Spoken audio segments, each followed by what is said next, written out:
Hi, hi, hi. Welcome in, everyone. I hope that you can hear me okay.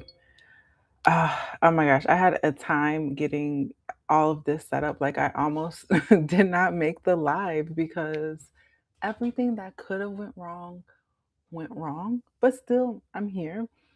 And it's kind of fitting that I had some obstacles to encounter before coming to this live and I still persevered because that is reflective of what I want to talk about today. And the fact that I finally am ready to share something that I've been building for a very long time. And something that I've had to push through and persevere to just get started. So, hey, I'm just embracing the fact that this live didn't go according to plan. I was supposed to be here at 7:30.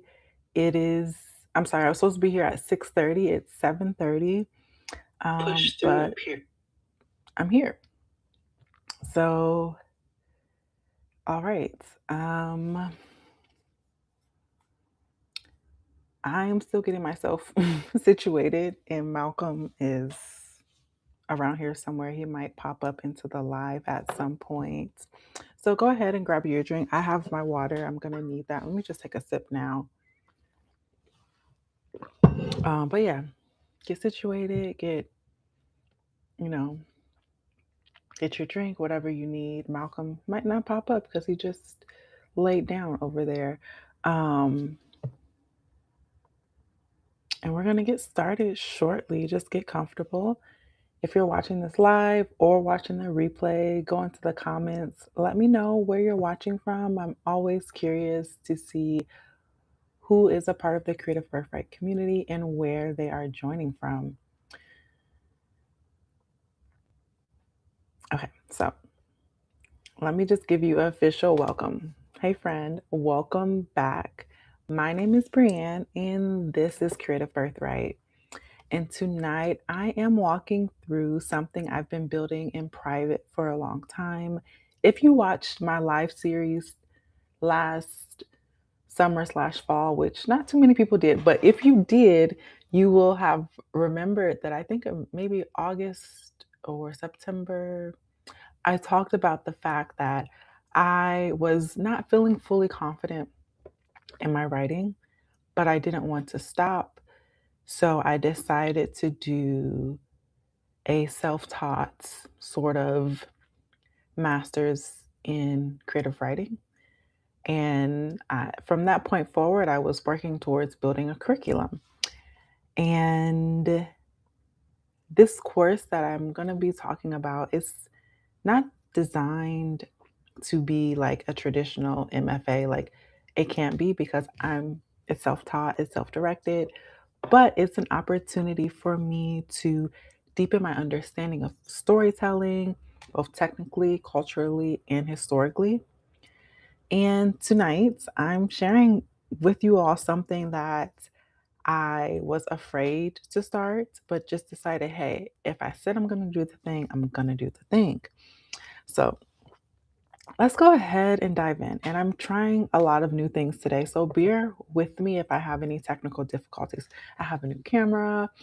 I have two screens in front of me because I'm doing a slideshow and I want to, see who is here and be able to see the live at the same time. So I got a little more going on than I'm used to, but we're going to do it. So let's dive in. All right. But before I walk you through all of this, as Jay Z would say, allow me to reintroduce myself. Um, and I think it's important because knowing who I am is going to kind of inform a little bit about where this all is coming from. So, my name is Brian, and I spent the majority of my adult life being very practical, like most other millennials. Um, and I was spent that building a career in international development focused on project management and operations. And I'll do a quick plug of my most recent video where I talk about how all of that career that I built just imploded, or yeah, imploded. It was completely torn down, not by my own doing, but yeah, I won't go into details. But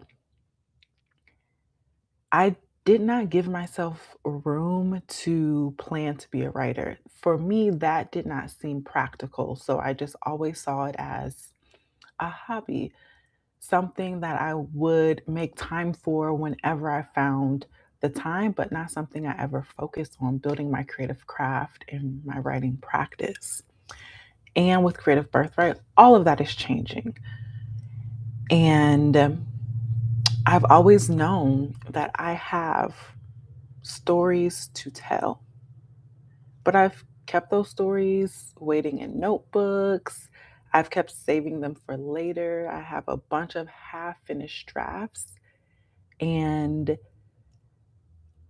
I'm done being practical. I'm ready to dream and I'm ready to tell my stories. So, that's just a little bit about me, a little framing of where this all came from and why I'm making this intentional effort at this time of my life to focus on my writing practice, and become a published writer.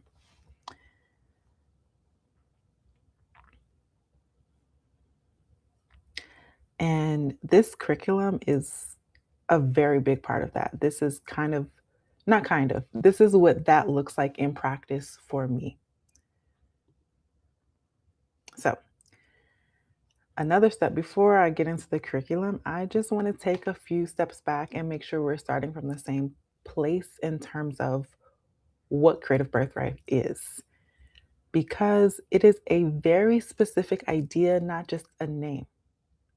And somewhere along the way, most of us received a message, and the message was creativity belongs to a certain kind of person. You have to be some sort of creative genius. You have to be born an artist, a naturally gifted writer, someone special, someone chosen. But Creative Birthright is the counter argument. It says your creativity is not something you earn or wait to be given or prove you deserve it. It is something you are born with. It belongs to you. It's your birthright.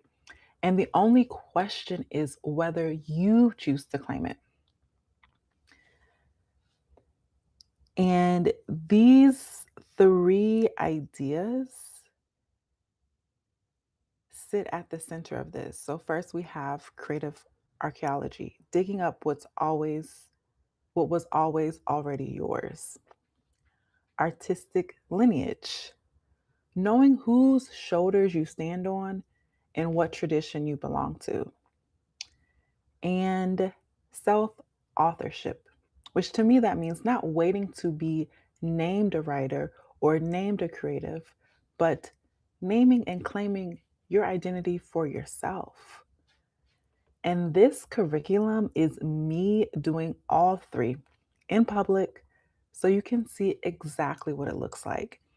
And I really see these next 2 years is kind of like the culmination of everything I've been building to with Creative Birthright.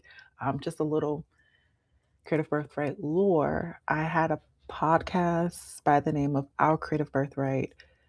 I don't remember, but I think it was like 4 years ago, 4 or 5 years ago. I did 4 episodes and then I fell off. Even prior to that, I started a podcast with a friend called Creative Genius. And we have some creative differences. So that never, came out. But this has been a very long time in the making. And that's why I was so excited to share it with everyone and why I did not let any setbacks keep me from coming down here today. But I do need to quickly fly through these slides because since I pushed things back a little bit, I have less time than I hope to have with you. But, anyways, we're going to get through it. All right. So, I want to ask you something and I want it to sit with you for a second. Think about everything that you've been planning, all the creative projects, all the things you want to start, all of the dreams you have. And let me ask you this: what is it costing you to keep waiting? Because I know what waiting feels like. I know what it feels like to be waiting to be ready, to wait to have everything all perfectly lined up.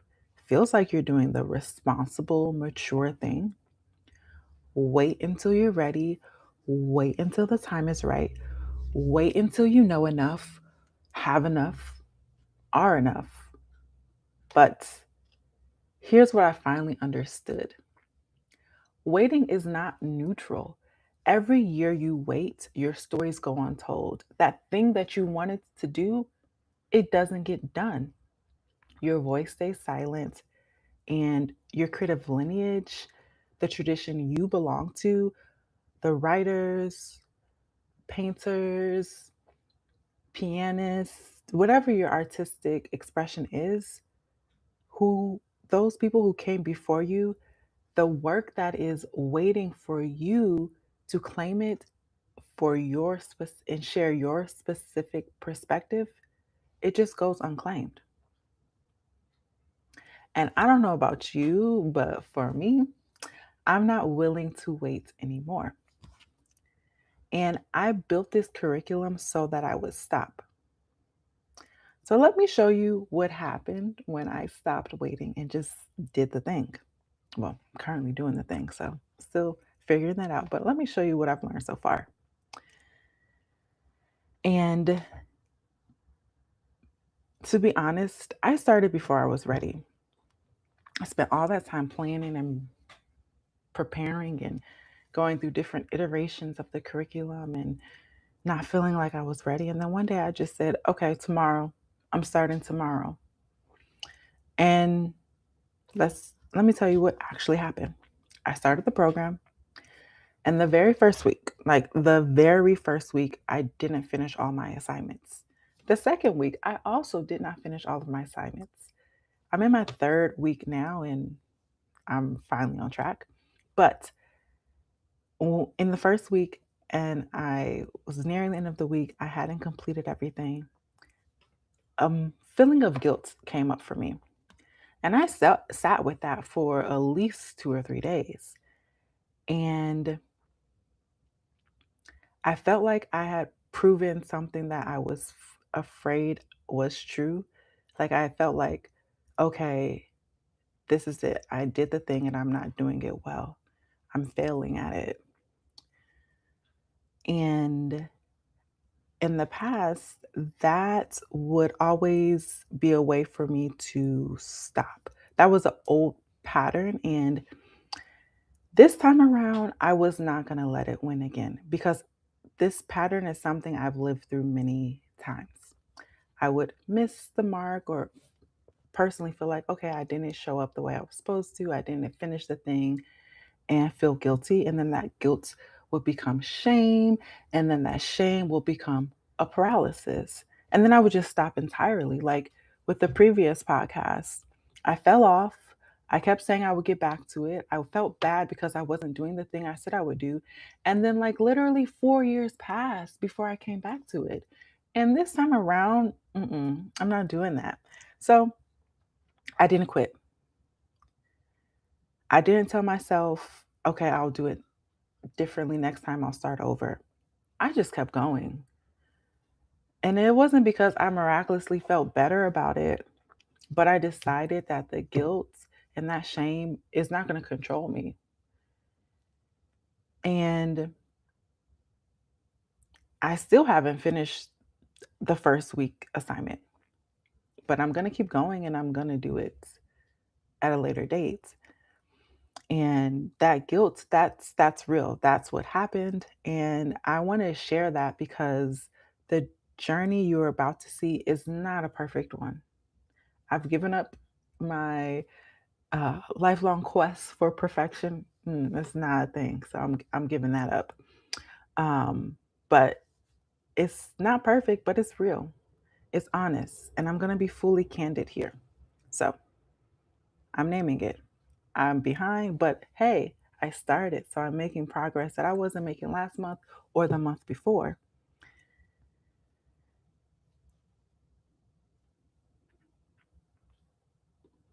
All right, so let's keep talking about this a little bit because when I made that decision to keep going, I feel like it rewired my brain a little bit and rewired how I react. So, in the past, the old pattern would be I would miss a deadline, fall off, fall out of the routine, feel guilt and shame. Then that would turn into that shame would trigger a paralysis. And then that paralysis would just become an obstacle and I would just not do it. But this new pattern that I'm stepping into and walking in is okay, I miss a deadline, I miss something, I am not able to get everything done in the week, but I accept it for what it is. And I look at, okay, what can I do today? Because that first week, I didn't complete everything and I was coming to the end of the week and I knew I had to keep moving forward for the next week. So I just said, hey, what can I do today to keep moving forward? And what can I put off for a later date? I will have a time to catch up on those assignments. There's like two annotations that I need to do, but not doing those annotations doesn't stop me from the learning that I'm doing. So I'm just embracing that. Progress is not perfection, but what it is moving forward and making the change that I want to make a change and doing the thing that I want to do.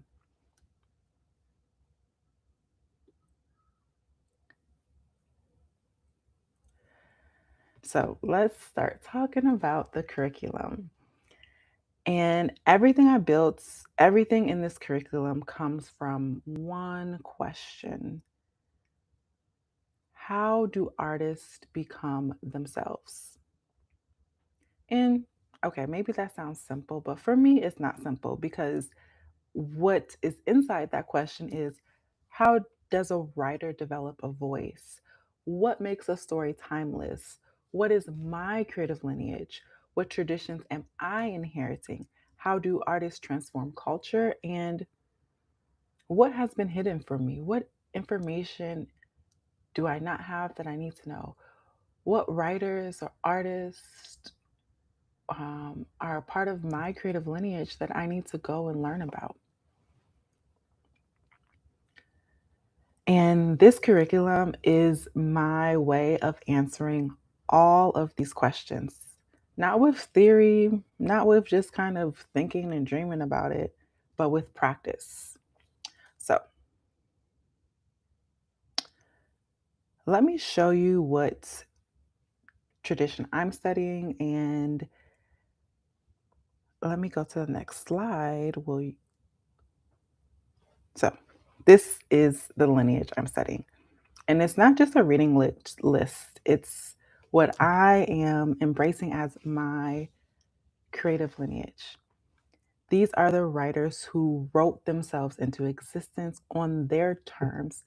And that's the tradition I want to be a part of.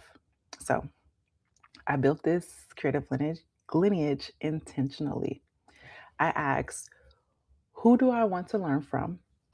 Whose work sits at the intersection of art, culture, identity, and liberation? Because liberation work is very important for me. And who is teaching me not just how to write, but how to write with intention, with memory, and with a sense of where I come from? Whose work embodies their culture and is unabashedly themselves? And that's Toni Morrison, James Baldwin, Audre Lorde, Bell Hooks, Zora Neale Hurston, Toni K. Bambara, Octavia Butler, Maya Angelou, and that's just a few. There's a much broader list, but Toni Morrison, she showed me that myth and memory are the same thing, that you can hold the entire history of a people inside a single family. And James Baldwin showed me that an essay can change the world, and to witness is a form of love. Audre Lorde shows me and reaffirms for me that the self is a political act. Your identity is not separate from your art, it is the source of it. Bell Hooks, and I love her book All About Love, but this and her work showed me that love is an intellectual argument. Theory and tenderness belong together. Zora Neale Hurston taught me that vernacular is not lesser. Speaking in your dialect is not something that is not as good as. And I actually just recently learned about this poet, this Jamaican poet, who does something similar. But from Zora Neale Hurston, I learned that the way your people speak, the way my people speak, is literature and it's beautiful. Tony K. Bombara shows me, I just finished The Salt Eaters, but from that I learned community is the story. The neighborhood, the block, the kitchen, that is where the work lives. Octavia Butler, who may be my favorite out of this group just because I grew up reading her, but from her, I learned speculation is how you imagine a future when the present is not built for you. And a lot of my work is going to be based off of this when I start getting into my sci fi writing. And lastly, Maya Angelou, memoir is music, resilience is a form of artistry. And these are not just writers I admire, they are teaching me how to write. Every week, I sit with their work and ask, how did they do this? And then I try to do it too. All right, let me try to speed through this a little bit more. Okay, so I want to pause here for a moment because I keep saying writing, but I want to be clear about what is actually at the center of this curriculum. It's not just writing, it is storytelling. And stories hold the essence of who we are. Think about what that means. Stories remind us where we've been. They are how history survives. They hold the essence of our identity, and they're how we understand ourselves and each other. And they give us a blueprint of where we can go. They're how we imagine what is possible. And every writer I just showed understands this. Their work wasn't just a craft, it was history, it was culture, it was a record of our lives that might otherwise have gone unrecorded.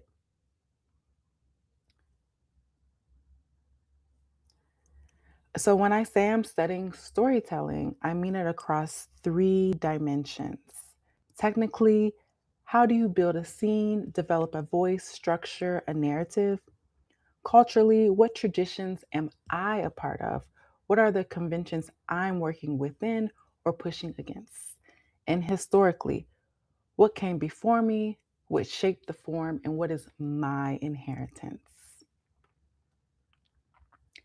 That is what this curriculum is built to develop. Not just a writer, a storyteller who knows where she comes from. Okay, so what is this curriculum? This is a 2 year self directed storytelling and writing practice. It's a way for me to build confidence by finishing work, not by planning to finish, but actually finishing. It's a path to own my voice, not someone else's. And it's a commitment to becoming a published writer. It is a study of storytelling, technically, culturally, and historically. And it is mine, an outlet for creative growth that belongs to me. But I'm sharing it with y'all too. So it's not a traditional MFA, it's not a degree, it's not super rooted in academic theory for its own sake. And it definitely is not me waiting to feel ready. We've established I'm done with that. And it's also not about perfection, it's about practice. And the practice is the whole point. So let me show you what it looks like. So there's 5 pillars. And every single week of this curriculum works across these 5 pillars simultaneously. Not sequentially, but together, because this is how real writing actually works. So pillar 1 is the craft development, the technical craft of storytelling, literary fiction, and essay writing. So I might be studying how Toni Morrison opens a scene. Like this week, I was looking at how she uses personification in the first chapter of Beloved. Um, and then pillar 2 is intellectual development. So reading like a writer, critical analysis, understanding storytelling. That's where the annotations come in. And pillar 3, cultural literacy. This is where I'm going to be focusing on Black literary traditions, African diasporic writers, essayists, cultural critics, and my full heritage as a writer. Pillar 4 is creative identity. Who am I as a writer? What is my voice? What is my subject matter? What perspective do I have to share that I only can share? And lastly, artistic practice.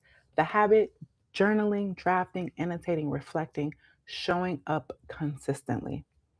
And you cannot separate these things, they hold each other up. And the curriculum is designed so that they always work together.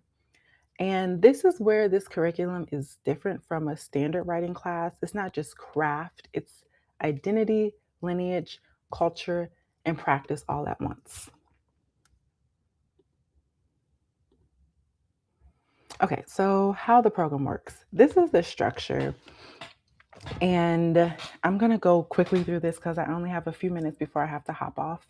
But Um, I have 2 anchor days set up to do the actual work, and then 1 hour of reflection and previewing the next week.